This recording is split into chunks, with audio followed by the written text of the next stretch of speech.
মাংস দিয়ে মুগ ডাল রান্না করার জন্য আমি ডালগুলো ভালোভাবে কষিয়ে নিয়েছি।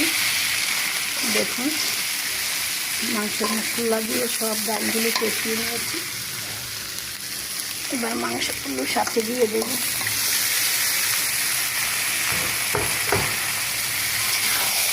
কষানো মাংসগুলো সাথে দিয়ে দেব।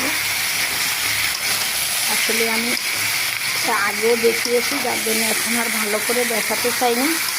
আপনাদের যদি প্রয়োজন হয় তাহলে কমেন্ট করবেন, তাহলে দেখাবো মুগ ডাল দিয়ে মাংস দিয়ে।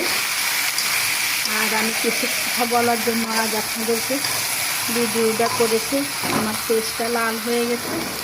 ভাইয়েরা আপুরা আপনারা যারাই আমার ফেস সবার মধ্যে শেয়ার করে আমার ফেসটাকে বাঁচাবেন। আমার ফেসটা লাল হয়ে গেছে, ফেসটাকে সবুজ করার জন্য দায়িত্ব দিলাম। আপনারা সবাই ফলো দেবেন, লাইক কমেন্ট শেয়ার করবেন।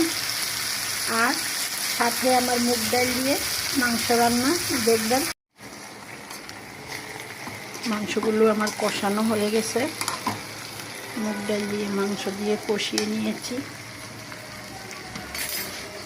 এবার আমি এতে ছেড়ে দেবো একটু গরম পানি দিয়ে দেব।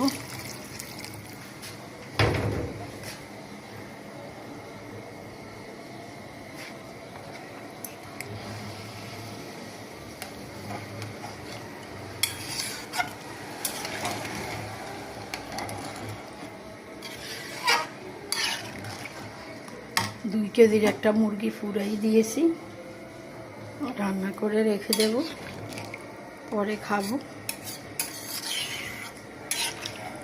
রুটি দিয়ে খেতে খুবই স্বাদ লাগে, সুস্বাদু লাগে।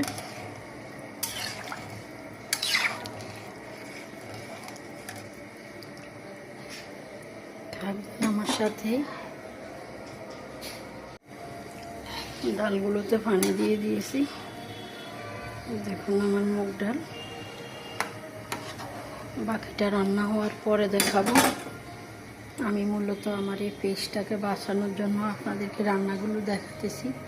ভাইয়েরা ও আপুরা আপনারা কোথায় থেকে দেখছেন জানি না, যে যেখানতেই দেখেন না কেন আমার পেস্টটাকে ফলো দেবেন, শেয়ার করবেন আপনাদের বন্ধু মহলে।